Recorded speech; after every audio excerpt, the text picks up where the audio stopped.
Bismillahirrahmanirrahim. Assalamualaikum warahmatullahi wabarakatuh. Alhamdulillahirrahmanirrahim. Wassalatu wassalamu ala rasulillah. Senang sekali saya sekarang berada di kota Yogyakarta bersama dengan Mbak Liana ya. Assalamualaikum Mbak. Waalaikumsalam warahmatullahi wabarakatuh. Sehat Mbak? Alhamdulillah. Insyaallah. Mbak Liana ini adalah pembina ya Mbak ya? Pembina MCY ya? Pendamping lah, Pendamping pembina maksudnya. Pendamping Ya. mualaf ya. Maksudnya pengelola gitu lah ya? Ya. Pengelola, Yap. ya, pengurus daripada Mualaf Mualaf Center Yogyakarta. Oke. Alhamdulillah. MCY ini adalah salah satu Mualaf Center yang mungkin paling lama ya Mbak ya? Tahun berapa Mbak berdiri Mbak? Dulu tuh dari 2010 Mic-nya? di dalam. Oh di dalam. 2010 tuh sudah mulai ya kok. Tuh. Ya, Lama juga ya? awal-awal lumayan lama lah. Lumayan lama. Cuma kan dulu memang lahirnya kan dari komunitas aja gitu kan. Belum seperti sekarang yang sudah berbentuk yayasan gitu. Jadi memang perjalanannya cukup benar-benar dari nol juga. Berbentuk yayasannya tahun berapa Mbak? Dari kalau yayasannya tuh sekitar 2013 2014. 2013, 2014. Itu kan Oh ya. kita memang sudah membentuk strukturnya kalau di tahun itu. Lalu untuk yayasan mandirinya kita di tahun 2019 kemarin alhamdulillah kita sudah berbadan yayasan mandiri sendiri dan sampai sekarang juga semakin semakin bebenah diri lah kok ya. Terus belajar, terus berusaha supaya tetap rapi yayasan ini dan bisa mengelola amanah dari banyak pihak, dari donatur juga. Kita tidak mau mengecewakan lah kok ya. Jadi ada tanggung jawab. Berarti menjadi yayasannya 2019. Yayasan resmi berbadan hukum sendiri. 2019. Tapi kalau terbentuknya sendiri sebetulnya sudah cukup lama, 2010 ya? gitu, Cukup lama ya. dan jalan gitu. Nah, terus Mbak Liana ini di MCY ini ngapain aja berarti? Banyak banget. Nah, itu yang pengen kita dengar tuh itu Mbak. Kalau nggak pengen dengar nggak ngobrol di sini. Iya, banyak banget. Nggak cuma saya sebetulnya, karena di Yayasan Mualaf Center Yogyakarta sendiri begitu banyak pengurus juga yang posisinya juga Kenal Mas sama. Amru Mas? Banyak. Suami saya. Oh suaminya. Oh. Nggih. Iya. Suami saya kebetulan juga ya qadarullah kami juga sevisi semisi gitu ya. Satu ideologi, satu tujuan, ya Allah juga Satu Tuhan gitu ya. satu Tuhan jelas. Gitu. Jadi memang beliau yang menemani saya juga, mensupport saya juga gitu ya. Dan juga teman-teman yang lain yang terlibat di dalam Yayasan Mualaf Center Yogyakarta. Sungguh luar biasa juga effortnya. Karena yayasan non profit juga ya kok ya. Jadi kita tidak ada satupun dari kita yang memang digaji secara dari yayasan gitu, nggak ada. Jadi memang kita belajar untuk ikhlas, untuk sabar, semuanya lillah. Apapun itu ya kita berharapnya cuma sama Allah aja. Ya betul. Jadi MCY ini adalah sebuah kayak tempat yang mana orang bisa datang, bisa bertanya-tanya soal Islam gitu ya. Yang mau berdebat juga boleh gitu ya. Ya, kita lebih senang disebutnya dialog ya. Kalau debat kita serahkan ke Koh Dondi aja. Lebih pro ya. Tapi seringan liar padahal. Ya juga. Ya, misalnya berdialog gitu sampai akhirnya misalnya mereka mau bersyahadat di MCY juga disediakan. Setelah bersyahadat nanti juga ada pembinaan gitu ya. Betul. Sampai mereka bisa istilahnya disebut sebagai muslim yang siap menjalankan Islam gitu ya. Betul. Ya, skemanya begitu. Jadi awal kita biasanya sebutnya tadi dialog, datang dulu, ngobrol-ngobrol dulu. Apa yang ingin di-sharingkan, apa yang masih jadi ganjalan, pertanyaan, kekhawatiran, segala macam. Karena pasti mereka datang dengan banyak pertanyaan, dengan banyak kekhawatiran, was-was, dan lain sebagainya. Biasanya kita dari situ dulu, setelah itu baru kalau sudah siap, mantap, bersyahadat, kita syahadatkan. Semuanya free, gratis, tidak dipungut biaya sepeser pun. Gitu. Tidak ada biaya sama sekali Tidak ada. Malah pulang dikasih uang zakat. Insya Allah. Insya Allah. Kita juga menyalurkan zakat mal untuk teman-teman mualaf. Nah, dari 2010 Mbak, sampai hari ini kira-kira berapa orang yang sudah bersyahadat di MCY Mbak? Kalau yang masuk ke database kami kan baru memang merapikan data itu di tahun mulai sekitar tahun 2017, 2018 baru bisa masuk database ya kok ya. Kalau di data kami online itu ada sekitar 950-an. 950. Itu yang terdata. Ya. Beberapa tempat yang memang tidak terdata seperti di lereng-lereng Gunung Merapi, Merbabu, itu kan kami juga. ada. Okay. Ada desa-desa binaan kami di sana yang memang tidak masuk dalam database kami, tapi tetap kita pendampingan ke sana. Ya. Oh, gitu. jadi MC ini nggak cuma nungguin orang datang, tapi juga ke daerah-daerah yang kecil-kecil untuk dibina gitu ya? Iya, kalau ada laporan masuk, misalkan kita dapat info bla bla bla ada kasus seperti ini, biasanya kita juga akan datang, kita akan survei dulu, cek lokasi juga, masalahnya apa. Baru setelah itu pendekatan. Setelah pendekatan baru ada kegiatan. nanti ada kegiatan. Juga, ya? Betul, pendekatannya ke masyarakat. Karena berbeda ya kok atmosfernya orang-orang di kota dengan mereka yang berada di desa-desa. Pendekatannya berbeda, latar belakang pendidikan semua berbeda. Yang di desa-desa tuh kira-kira ada berapa orang Mbak yang dibina? Ratusan ya kok, banyak. Iya, karena memang di sana kan pendangkalan akidah ya. Jadi dari mulai kakeknya, eyangnya itu sudah keluar dari Islam duluan, akhirnya anak cucunya juga ke bawah ngikut. Dan mereka juga tidak punya dasar gitu loh. Artinya kami butuh pendekatan lagi, mengenalkan Tuhan itu seperti apa, Allah itu seperti apa, tauhidnya gitu. Karena mereka sendiri tidak paham dengan agama yang mereka anut gitu. Akhirnya kan justru kasihan juga gitu kan. Akhirnya kita perlu meluruskan lagi dan prosesnya memang harus pelan-pelan gitu. Berarti Mbak Liana juga kadang harus berhadapan dengan saudara-saudara kita yang dari agama sebelah gitu. Oh iya. Iya. Iya, jelas karena ada pengalaman yang menarik nggak Mbak? Kalau pengalaman menarik ya biasanya dari keluarga yang tidak terima, lantas ya caci maki itu kan biasa ya. Kalau dulu awalnya juga kaget kok. Udah makanan sehari-hari gitu ya. Dulu awal kaget, cuma setelah semakin banyak pengalaman, seiring berjalan waktu pun kita akhirnya belajar untuk bisa bisa cuek lah. Cuek ya. Cuek aja. Saya sebenarnya penasaran gini Mbak. Ini kan MCI ini kan saya tahu kan hampir setiap hari ya. Iya, alhamdulillah. Ya, hampir setiap hari mensyahadatkan orang. Iya. Ya kan. Rata-rata Mbak. Itu mereka tuh minta disyahadatkan tuh artinya mau masuk Islam tuh karena apa? Kalau rata-rata gitulah alasan mereka. Iya, rata-rata ya. Banyak sih ya, karena memang kita survei ya, tiap tahun kan kita ada survei ya kok ya. Berapa banyak yang mualaf, range usianya dari berapa ke berapa, dan memang rata-rata di usia-usia produktif. Iya, gendernya. Artinya ya gendernya juga. Mereka memang di masa-masa yang daya berpikirnya sedang matang-matangnya, sedang bagus-bagusnya, tenaga juga lagi oke-okenya, fit-fitnya gitu.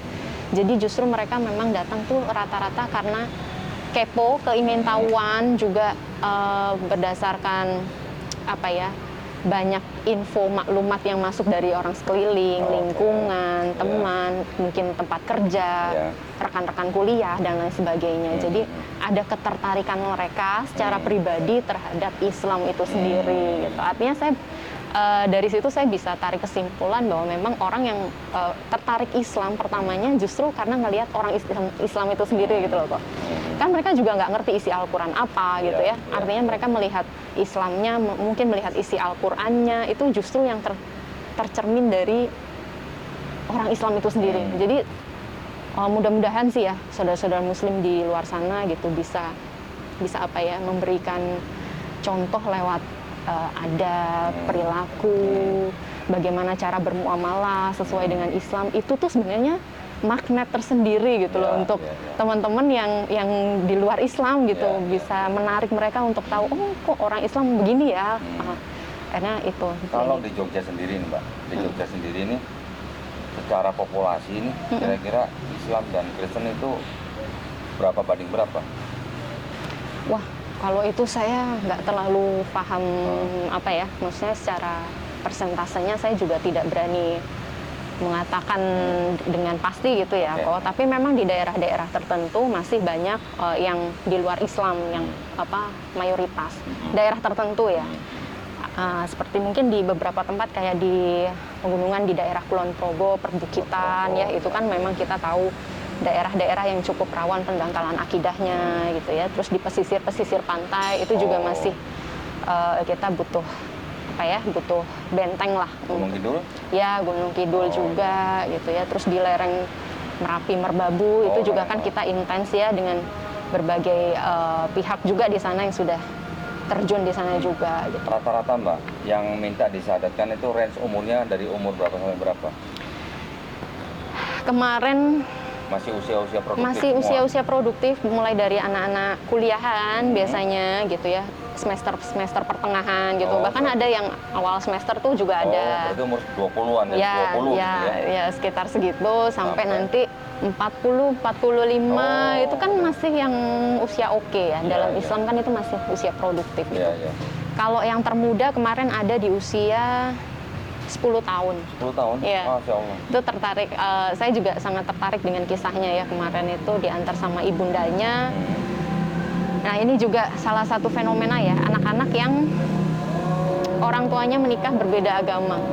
Ini yang kadang juga anaknya jadi bingung gitu kan. Ini kemarin 10 tahun tapi memang dia memilih sendiri. Saya sempat wawancara dan ada tayangannya di YouTube. Oh ya, azan ya kita stop dulu. Baik, kita lanjutkan ya. Nah, terus gimana tadi Mbak ceritanya?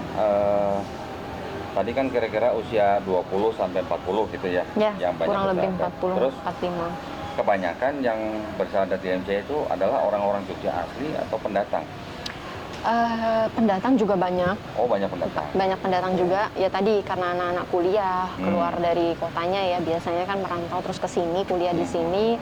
Yaitu mereka tertarik akhirnya memutuskan untuk syahadat. Bahkan dari luar negeri pun cukup banyak. Ada dari Korea, dari dari Belanda juga ada. Kemarin yang dari Belanda tuh satu keluarga. Karena di sana ternyata susah untuk legalitas masuk Islam gitu. Akhirnya kebetulan waktu itu sedang pulang ke Indonesia karena ibunya mereka tuh asli orang Indo, dapat orang Belanda suaminya, punya anak 2. Nah untuk mengurus legalitas di sana ternyata cukup sulit. Akhirnya kesini dan searching nemu Mualaf Center Yogyakarta. Waktu itu kemarin sudah ketemu dan ternyata mereka juga sudah bisa sholat, sudah bisa Fatihah dan lain sebagainya. Kita memfasilitasi untuk pembuatan sertifikatnya itu. Gitu. Alhamdulillah ya, Masya Allah ya. Pahalanya Mbak Liana ini udah nggak hitung gitu. Nggak cuma saya, kayaknya tim banyak di belakang gitu ya. Hitung gitu ya. Banyak tim yang membantu. Nah, pengalaman Mbak Liana selama berinteraksi gitu dengan orang, ada nggak Mbak yang paling menyentuh hati Mbak Liana gitu? Yang bikin terenyuh gitu? Saya tuh pertama kali dengan MC itu saya punya temen mualaf. Dia itu dari Katolik, keluarganya menentang, tapi dia tetap bertahan di rumah sampai dipukul, dikunci di dalam kamar, HP diambil, motor diambil, semuanya diambil. Dan kita sempat mau kasih dia HP baru, motor gitu, dia nolak. Dia nolak. Dia bilang ini bagian dari perjuangan dia memeluk Islam. Ini yang harus dia lalui, gitu kan. Jadi dia pengen benar-benar survive, benar-benar struggle sendiri, gitu. Jadi itu dan berhadapan langsung dengan keluarganya. Dia nggak mau dianggap sebagai anak yang kurang ajar setelah masuk Islam. Jadi dia tetap bertahan di rumah, berjuang sampai orang tuanya menerima dia, keluarga besar menerima dia. Itu dia berjuang sendiri sampai dikeluarkan dari pekerjaan, dari kantornya pun karena laporan dari keluarganya bahwa dia masuk Islam gitu. Bosnya non gitu kan. Itu. Dan sampai detik ini dia membuktikan bahwa dia bisa gitu. Sekarang dia punya usaha yang karyawannya sudah banyak, penghasilannya juga luar biasa, besar, bahkan beberapa teman mualaf juga dia pekerjakan. Gitu. Jadi itu salah satu teman yang buat saya berkesan sampai detik ini gitu. Jadi kalau istilahnya kita bisa bertahan ya di ujian yang sedang kita jalani, dan kita istiqomah ya Mbak ya, Allah pasti buka jalan ya Mbak ya. Pasti, insya Allah. Sudah beberapa kali saya ketemu dengan teman-teman mualaf yang luar biasa, kisahnya, ceritanya, pengalamannya, perjuangannya. Jadi saya tambah yakin bahwa Allah tuh nggak pernah meninggalkan kita sedetik Iya. pun. Jadi gini Mbak, misalnya ada orang yang masuk Islam, terus sampai akhirnya dia dibuang keluarga, di MCI bisa ditampung. Insya Allah. Alhamdulillah. Insya Allah kita selalu berupaya bagaimana caranya mualaf-mualaf ini safe Ya. dan berusaha mencarikan jalan keluar semampu kita gitu ya tetap. Dan kita juga nggak sendiri, banyak teman-teman, banyak sahabat dari Mualaf Center Yogyakarta yang mendukung, yang support juga gitu. Ya. Artinya kita tidak selalu lantas memberikan, tidak selalu menyuapi ya kok ya, Ya. tapi kita berusaha mendidik teman-teman mualaf ini untuk bisa mandiri. Sampai mandiri. Sampai ya. mandiri. Masya Allah. Gitu. Keren banget ya Mualaf Center Yogyakarta ya. Masya Allah. Kita sendiri, saya juga dari Yayasan Pembinaan Mualafat Tauhid, sering ya kita berkolaborasi ya. Betul, betul. Apa saja yang bisa kita kerjakan bersama, kita kerjakan Insya Allah, bersama. insya Allah. Ngomong-ngomong, Mbak Liana juga dulu pernah jadi mualaf ya? Ketawa. Saya tuh Ternyata juga mantan mualaf ini. saya tuh masuk Islam 2013. Oh, lebih dulu setahun daripada saya, Mbak. Oh, ya, 2013. ya. Jadi udah jalan 10 tahun ya, Mbak ya? Ya, jadi sudah nggak pantas lagi disebut mualaf. Ya kan, makanya tadi saya bilang Ya, mantan mantan mualaf. mualaf, Kan, betul. pernah jadi mualaf berarti Ya, kan juga. sama kita ya kok ya. Masya Allah ya. Tapi yang disadarkan sama Mbak Liana udah nggak tahu berapa orang ya. Masya Allah. Mbak, nah ini cerita sekilas nih. Kan kita sama-sama mantan mualaf nih. Dulu gimana ninggalin yang lama? Login-nya. Sebab musababnya gitu. Sebab musababnya. Sebetulnya kalau saya tuh dari SMP ya dulu kok SMP? pengen tertarik ngelihat teman-teman gitu loh. Karena saya waktu itu sekolah di sekolah umum. Oh, Teman-teman saya banyak yang muslim, banyak yang Islam. Jadi kalau pas jam istirahat sore itu sebagian besar tuh hilang. hilangnya Ternyata ke masjid, samping sekolah saya masjid gitu. Saya juga kok pada hilang, di kantin sepi gitu. Jadi saya suka boleh nggak ikut gitu, boleh. Tapi nggak boleh masuk ke ruang sholat ya. Oke, nggak apa-apa. Saya cuma pengen tahu aja ngapain sih kalau di masjid gitu. Ya itu aja sih. Saya tunggu di Serambi, lihat mereka masuk. Kasian ya, nggak boleh masuk ya? Nggak boleh. Cuma lihat di pinggiran doang, deket Jadi sendal-sendal ya. penonton. Suruh jadi penonton. Deket Nggak disuruh sendal-sendal. jagain sendal? Enggak. Nggak disuruh ngerapiin juga, enggak. Oh, nggak disuruh ngerapiin ya? Cuma lihat aja mereka mulai dari ya lepas sendal, lepas sepatu, masuk ke ruang wudhu, keluar dari situ tuh udah basah gitu kan, basah semua. Saya sampai mikir gitu ya, ini tuh orang tiap mau sholat begini, iya. Basuh semuanya sampai kepala, iya.